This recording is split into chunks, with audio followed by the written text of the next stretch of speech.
Hola a todos, ¿cómo estáis? Bienvenidos a ¿En qué mundo vivo?, el podcast de Manos Unidas. Más de 8.000 millones de personas formamos parte de este planeta y que estemos hoy aquí y no en otra parte del globo, bueno, pues es un privilegio con el que nos ha premiado el azar.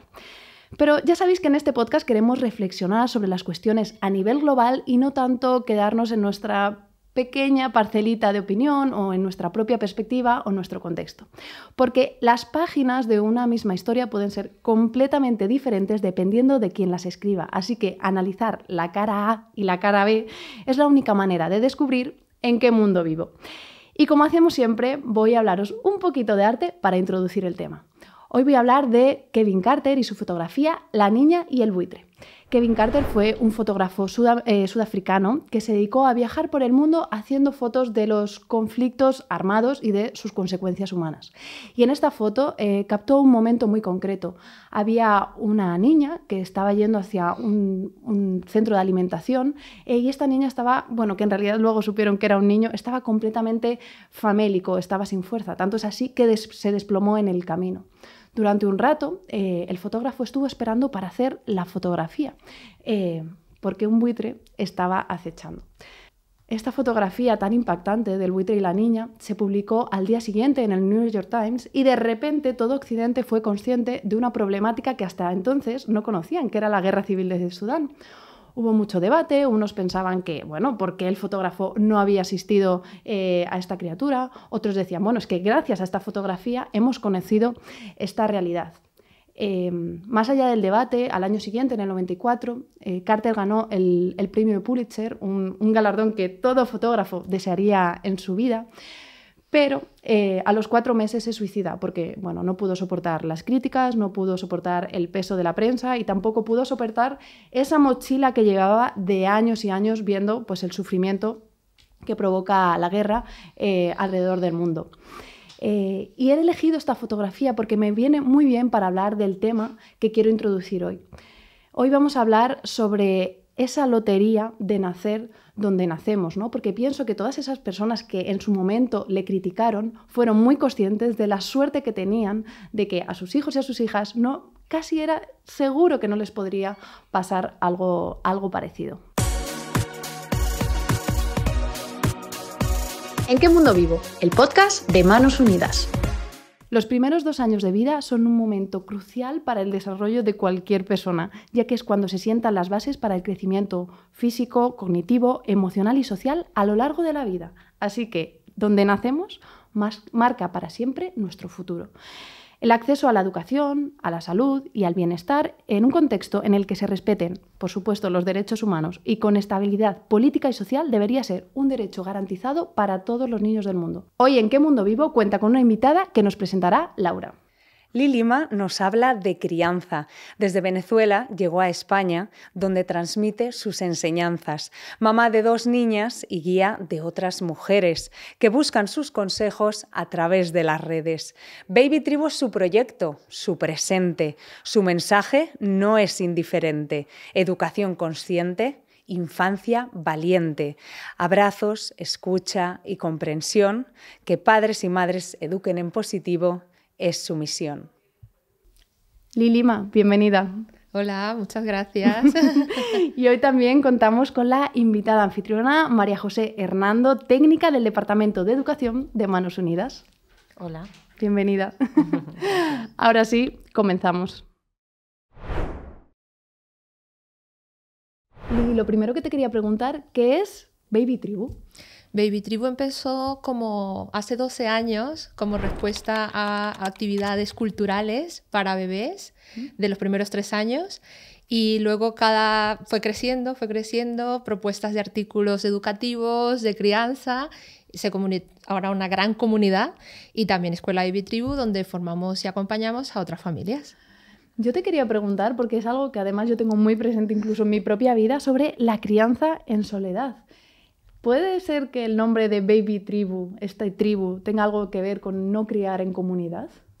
A ver, es muy importante cuando tenemos sobre todo los peques en esos primeros años de vida sentirnos apoyados, respaldados. A veces hay madres solteras por elección, hay familias muy diversas, ¿verdad? Pero yo creo que siempre el apoyo de una tribu, sean amigos, sea la propia familia, ayuda a esa crianza que poco a poco entre todos vayamos aportando en esta vida de un pequeño o una pequeña. También te quería preguntar, porque tengo la sensación que se habla que en las sociedades de los países ricos la infancia está como hiperprotegida, ¿no? Que los padres son sobreprotectores. ¿Esto cómo lo ves tú?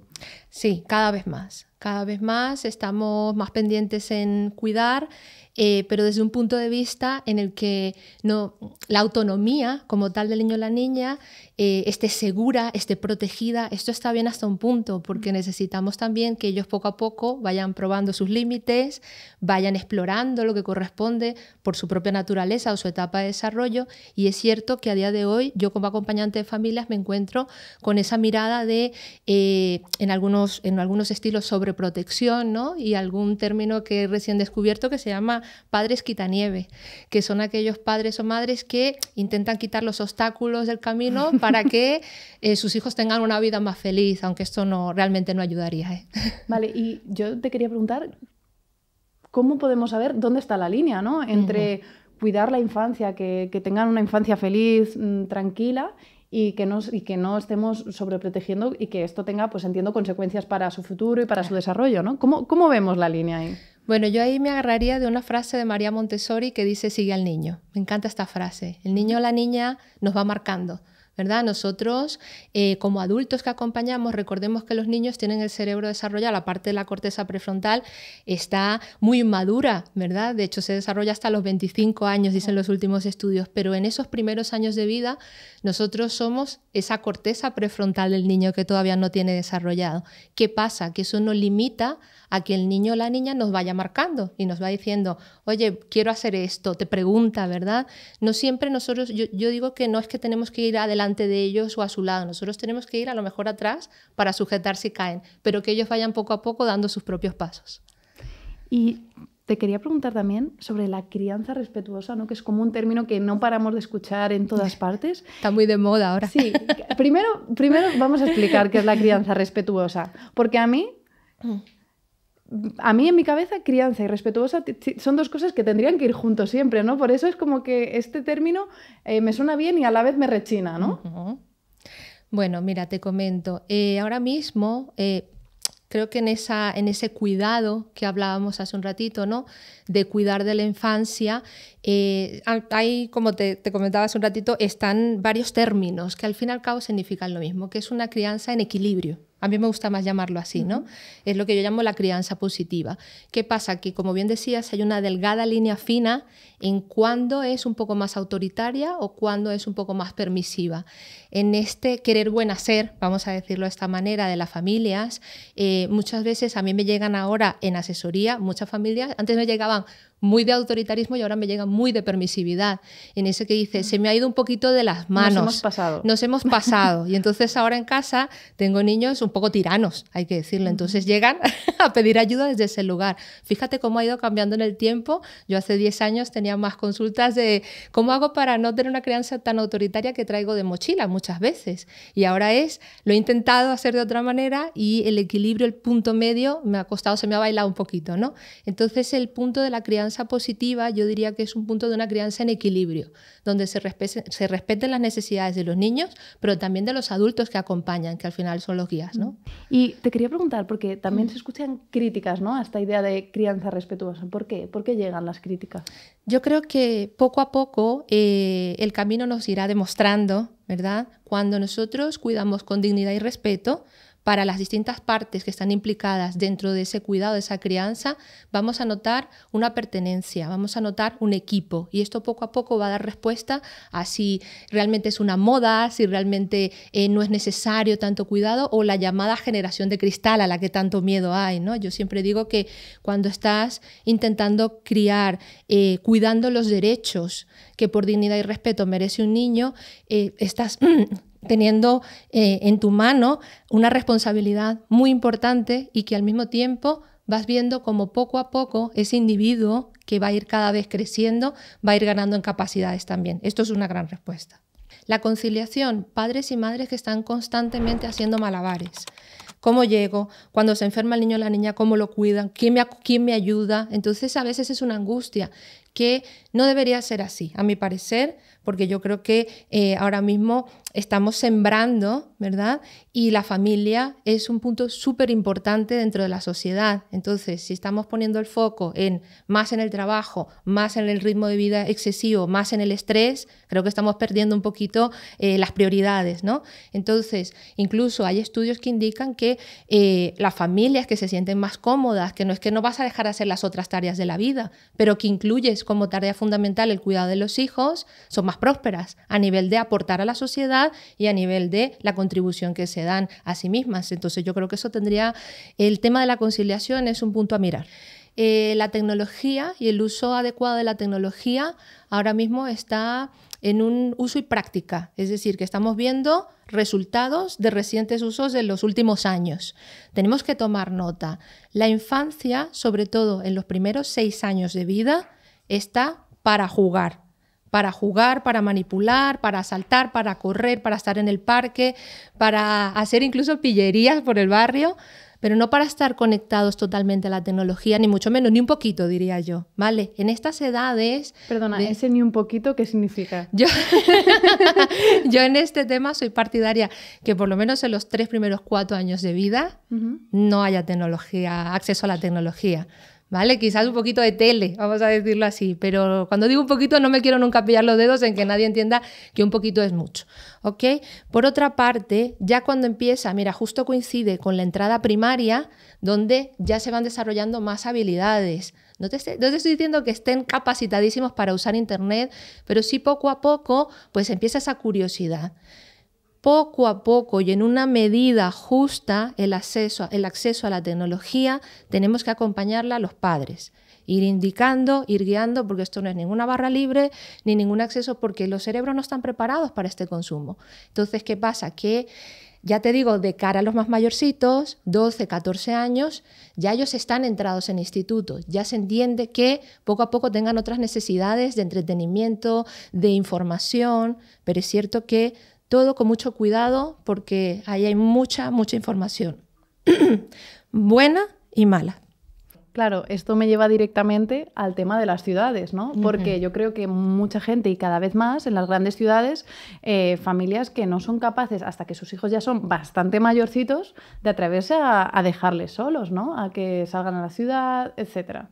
Cómo han cambiado las cosas, ¿no? Antes nos dejaban, venga, nos llamaban desde la terraza, ven, no había ni móvil ni nada, totalmente. El horario y los gritos, y ahora, y los niños estaban en la calle jugando a la pelota, haciendo las cosas que estás en grupo, y a día de hoy hay mucho miedo. Es verdad que dentro de las ciudades grandes la seguridad ha cambiado, pero es ese también, yo creo que cuando, justo volviendo a la crianza positiva, la crianza respetuosa, que estamos educando para capacitar para la vida, justo en ese capacitar para la vida, también tenemos que tener un poco más de confianza, porque hay mucho miedo. Entonces allí es donde hay que buscar, de nuevo la palabra equilibrio, sé que estoy muy pesada con esta palabra, pero es que es justo ese ir a la calle, sí, ¿a qué edad? ¿Hasta qué horario?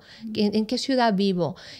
Hay muchos medios ahora mismo para que poco a poco los niños y las niñas no dejen de relacionarse con sus compañeros, según la edad, por supuesto, y que puedan disfrutar del aire libre, de todas aquellas bondades de, si soy pequeño, de subirme a un tobogán, un columpio, de lanzar tierra, todo esto que implica esas experiencias que ni por asomo las da la tecnología, solo las da el vivir la vida fuera de casa.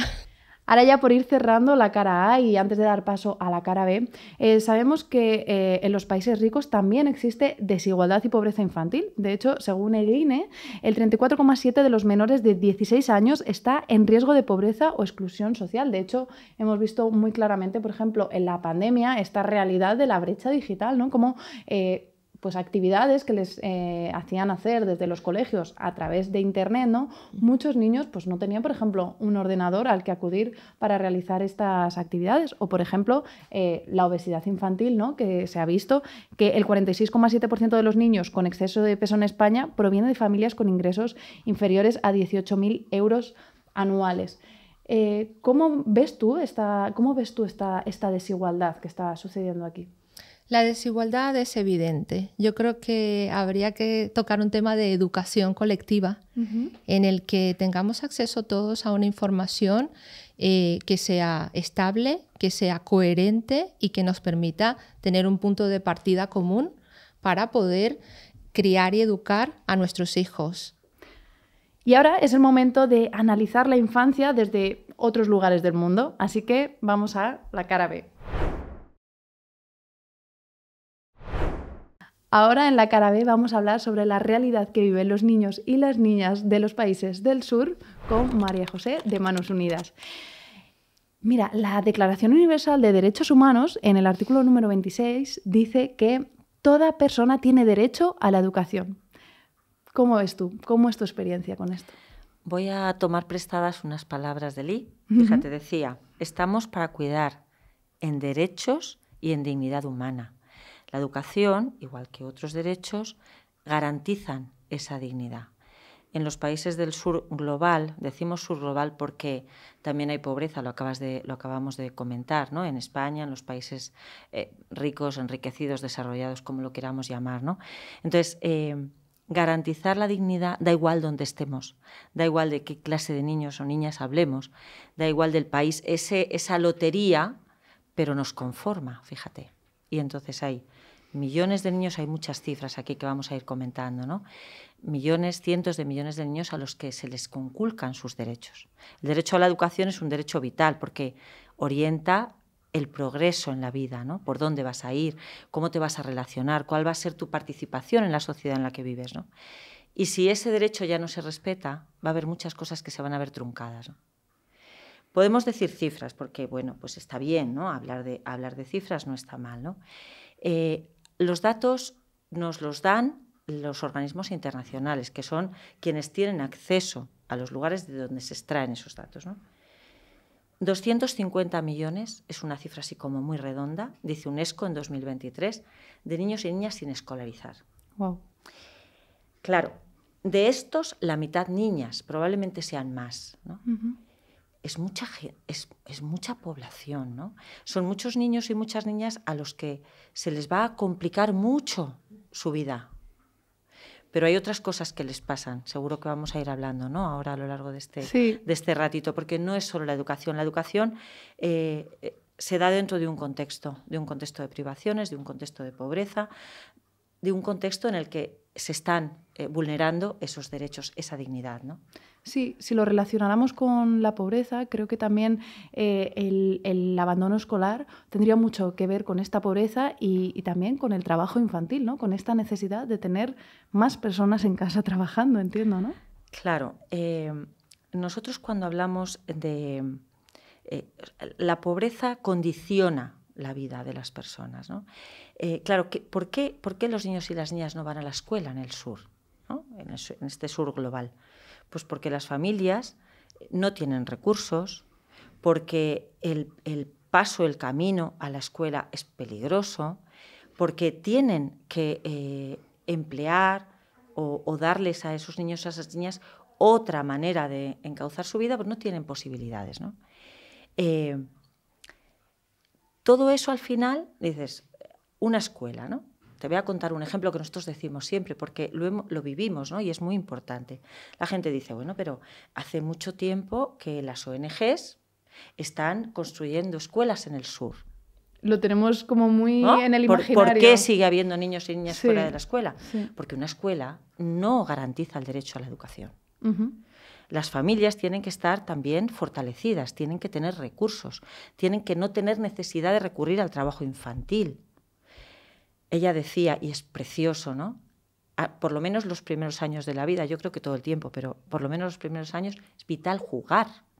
Si esos niños, esas niñas están condenados a trabajar desde los 3, los 4 años, en trabajos además muy peligrosos, porque bajan a las minas porque son más pequeños y pueden entrar en grietas más estrechas. Probablemente algunos no suben, se van a quedar ahí abajo porque son trabajos de muchísimo riesgo. Esos niños, esas niñas no tienen infancia. La escuela estará cerca o no, pero si la familia no puede acceder. El empoderamiento de las mujeres es muy importante para que también entiendan y asuman que es vital que las niñas y los niños vayan a la escuela.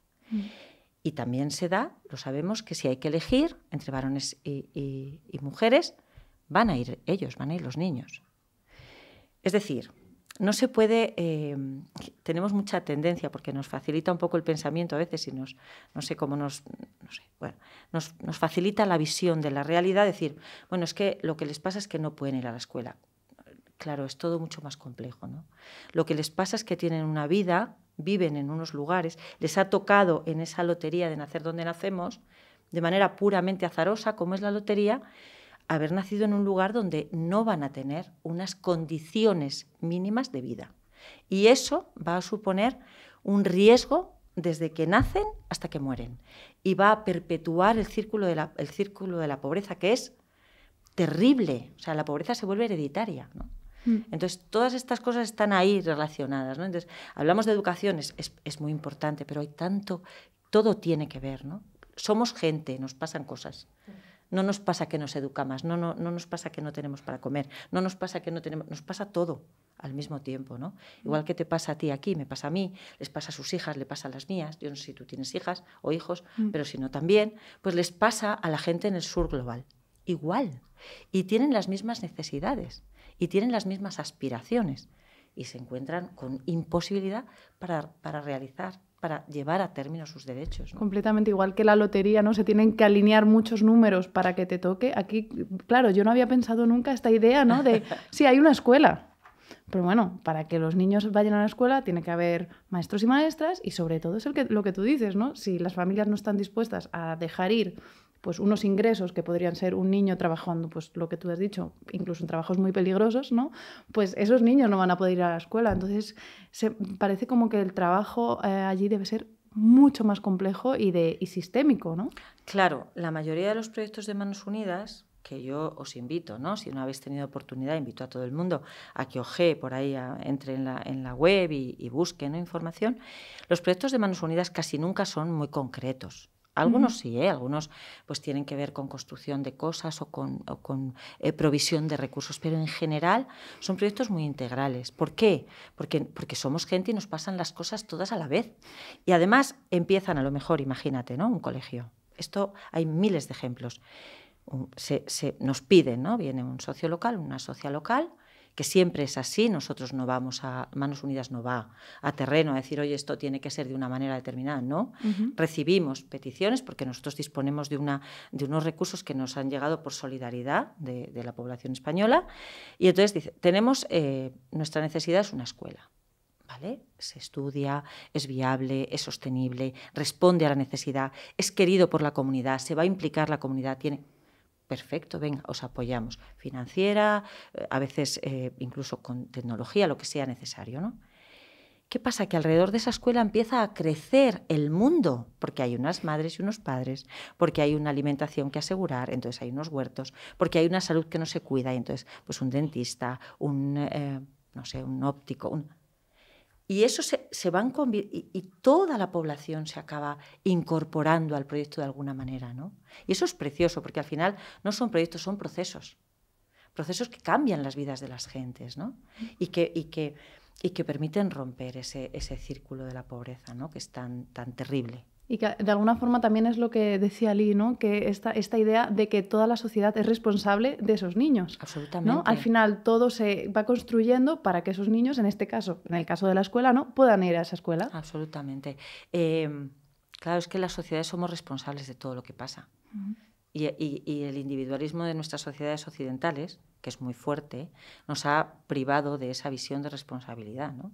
Entonces descargamos en la escuela, descargamos, pues, si es una familia, en la iglesia, o descargamos en las instituciones, o descargamos en el Estado, que son los garantes de derechos. Eso hay que tenerlo muy claro. Es decir, el Estado tiene que garantizar, es su papel, no está para otra cosa, ¿no? Y hay que reclamárselo y hay que hacer mucha incidencia. Es una tarea fea, pero hay que hacerla, es muy importante. Pero las personas, todas las personas, en común, asociados o no, uniéndonos a iniciativas o lo que sea, tenemos responsabilidad sobre lo que pasa en el mundo, ¿no? Las cosas no se construyen.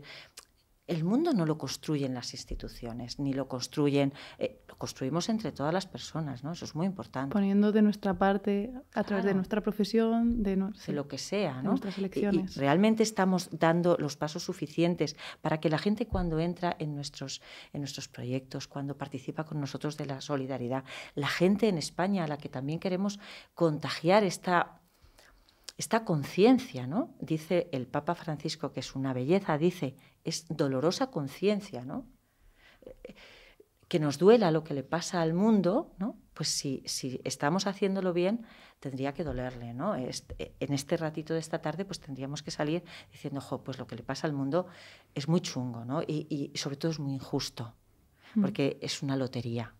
¿Cómo puede ser posible, ¿no? Que cientos de millones de niños, de niñas, de personas, de mujeres, dependan de una lotería? Es que no puede ser, ¿no? Hay algo que tenemos que hacer, que cambiar, ¿no? De hecho, otro de estos ejes, ¿no?, sobre los que debería estar asentado, pues, el bienestar infantil, ¿no?, es el tema de la nutrición y su cara B, ¿no?, la desnutrición. De hecho, tengo aquí que según los datos de la Organización Mundial de la Salud, la desnutrición es la causa subyacente de aproximadamente el 58%, que esto me he quedado alucinada, de las muertes infantiles. Claro. Claro, no solo los que se mueren directamente de hambre, que son muchos millones, sino también aquellos que se van a ver afectados por enfermedades que tienen que ver con el hambre, ¿no? Todo lo que tiene que ver con las defensas, ¿no? Si no estás nutrido, esto es muy bonito, ¿no? Esto, mira, os lo voy a contar bien porque yo, me ha gustado mucho investigarlo, ¿no? Dice, si los niños se alimentan con 2 grupos de alimentos o menos, en general semillas, ¿no? Pues arroz, lo que sea, van a tener una situación de pobreza alimentaria infantil muy grave. Hay cientos de millones de niños en el mundo que comen solo 2 tipos de alimentos. Si se comen 3 o 4 grupos de alimentos, por ejemplo, ya introducimos los lácteos y la legumbre, que suelen ser alimentos que están accesibles en el sur, estos viven en situación de pobreza alimentaria infantil moderada. Para estar 5 o 6 grupos, pobreza alimentaria infantil no se tiene, pero tienes que tener esos alimentos. Pescado, carne, frutas. Entonces, claro, es que hay muchos niños y niñas que no tienen acceso a esto, ¿no? Que pasan hambre o que a los que les pasan enfermedades que están asociadas al hambre, ¿no? Es muy grave porque se produce alimentos, la FAO dice, la FAO es la Organización de las Naciones Unidas para la Alimentación y la Agricultura, dice que se producen alimentos para 2 veces por lo menos la población mundial. Pero claro, si tiramos 1/3 de los alimentos producidos a la basura y luego además ponemos en nuestro mercado a la vista alimentos que no son nutritivos, porque hay una cara también, mira, aquí hay una cara C, ¿no? Que es la obesidad infantil, que es trágica, pero que se da también entre la gente empobrecida, porque es más barato comer comida procesada que comida natural, fresca, ¿no? Entonces, ¿no? Esas cifras deberían removernos mucho, ¿no? Después hay otra cuestión, que es el de los conflictos armados en la infancia.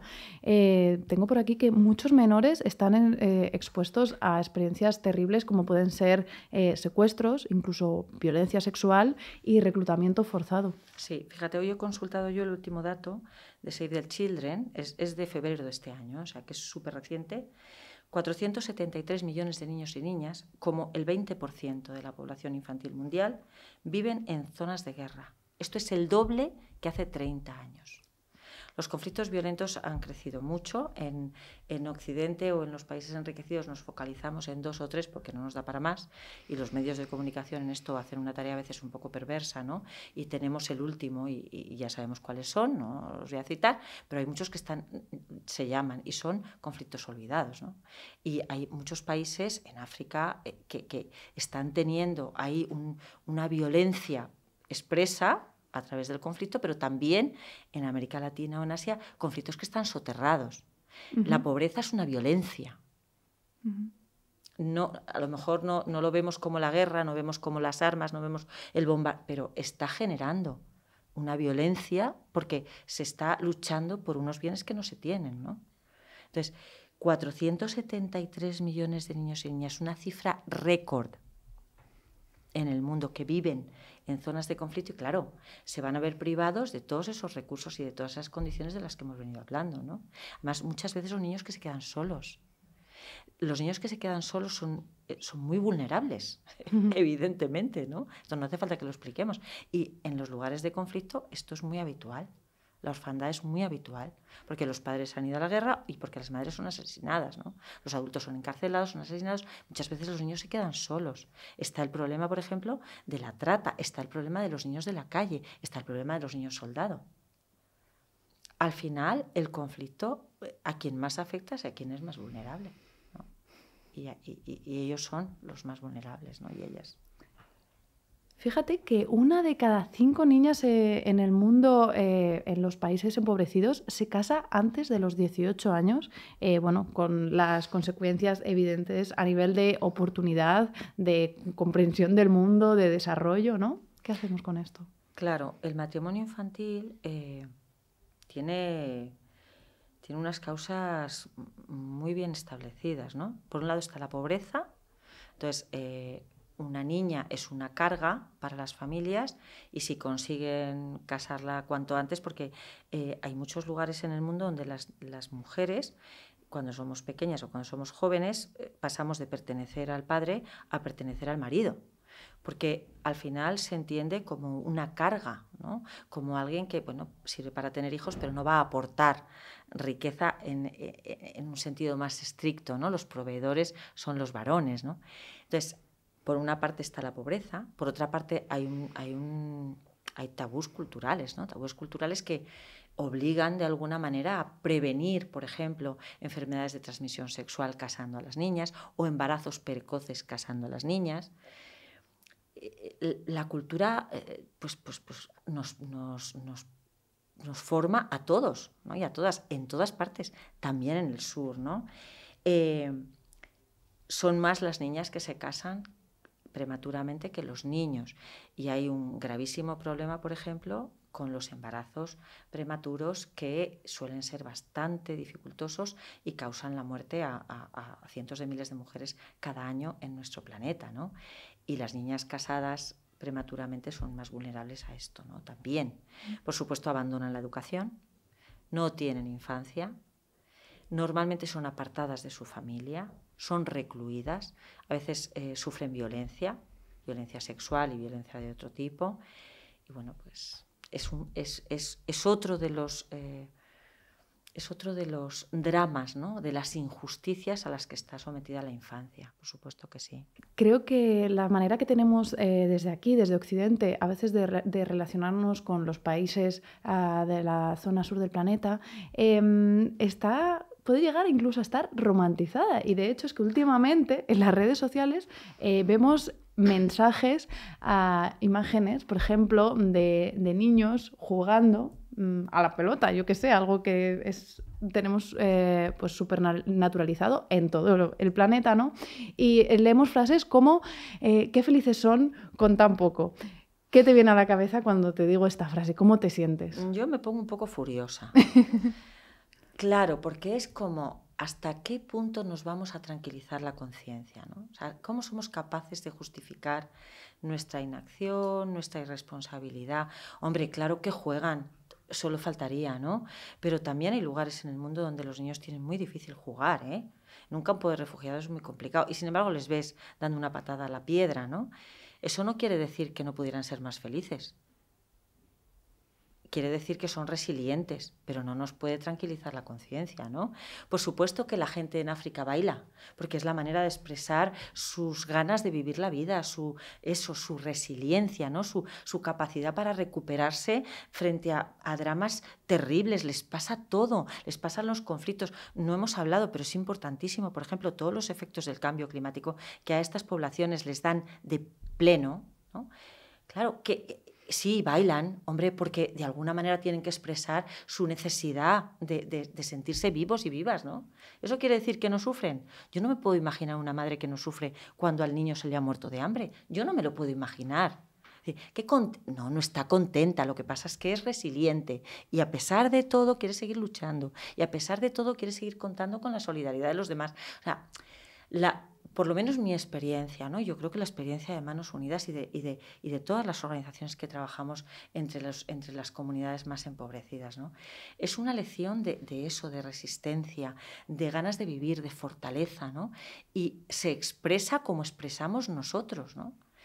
Yo no sé si os ha pasado, pero yo he estado en muchos funerales, porque ya tengo una edad, en muchos tanatorios, y al final hay un momento en el que todos nos reímos, o acordándote de algo que la persona que ha fallecido era muy divertida o dijo una cosa que pasó, porque hay un momento en el que el ser humano necesita la risa, necesita el juego, necesita la fiesta. Eso no quiere decir que no sufran, ¿no? A mí me parece que no nos podemos conformar. Está bien, ¿no?, que pensemos que se puede ser feliz con menos. Eso es muy importante, es verdad. Pero no hasta el punto de ser miserable, de pasar hambre, de morir por enfermedades que aquí hace mucho tiempo que no nos causan la muerte, o por tener un hijo. Eso no es justo, ¿no? Entonces, romper a favor de la injusticia porque nos parece que bailan, hay que reflexionar, yo creo, no lo sé. No quedarnos tranquilos con la romantización de la pobreza, ¿no? Exacto. Li, me gustaría que lanzases algunos tips a las familias, yo cojo papel y boli también, para afrontar todos estos desafíos de los que hemos estado hablando en la cara. Bueno, yo principalmente partiría del punto de fomentar dentro de la crianza y hacia nuestros hijos y alumnos el interés social, el interés por los demás. Ahora mismo también hay mucho, como comentaba María José, mucho individualismo y esto se ve mucho en Occidente. Entonces miro lo que tengo, miro mis intereses y a medida que se van satisfaciendo estos y no se mira el interés del grupo y de los demás, entonces no les hacemos un grato favor en la crianza. O sea que fomentar el interés hacia los demás es un punto de partida maravilloso para crear y criar futuros adultos capaces, sobre todo también de asumir responsabilidades, como decíamos, ¿no? Otro punto sería la presencia y el juego, ¿vale? Estar en esa crianza presente en la medida en la que se pueda, pero intentar y luchar para estar muy presente. Y sobre todo aprovechar aquellos ratitos en los que estamos con nuestros hijos. Y esto es un tema que yo, como tú me has pedido opinión, yo te suelto algún tip, que no sea solo operativo, que las conversaciones no sean solo de haz esto, recoge esto, sino de también vamos a hablar de estas cosas de la vida, ¿no? ¿Qué te parece estas preguntas? Yo lo llamo conversación floja, que los adultos es mira cómo está el clima hoy, pero que nos permite entablar una conversación. Con los hijos también tenemos que poco a poco hablar de temas que no sean solo operativos o educativos. Dejar que poco a poco ellos también vayan marcando ese camino. Luego, por otra parte, muchas risas. Tomo de María José este aporte porque yo creo que estamos en Occidente muy serios también, pero en el sentido del ritmo, el dinamismo, hay que hacer esto, y se nos está olvidando uno de los recursos maravillosos del ser humano, que es reír y el humor. Y a la infancia y a la adolescencia les viene fenomenal, es un atajo, es un puente para llegar a la comunicación que queremos con ellos. Entonces invito a los padres y madres a que lo tengan presente. Y ya, para cerrar, también me gustaría poner el foco en ayudarles a que aprendan a valorar lo que tienen. Lo que está pasando hoy en día, yo me doy cuenta en mi casa, con las familias con las que trabajo, es que, al menos por ejemplo en España, nuestros hijos casi lo tienen todo, pero no saben que lo tienen todo. Entonces es muy importante hablar sobre qué tienen y sobre qué no tienen otros para crear una conciencia social y también para asumir responsabilidades de cómo pueden ayudar. Muchísimas gracias. María José, ¿y por qué piensas que es importante el trabajo de ONGs como Manos Unidas para preservar los derechos de la infancia en todas las partes del mundo? Por dos razones fundamentales. Primero, porque una de nuestras tareas, y creo que esto es muy importante hacerlo, porque creamos conciencia, ¿no?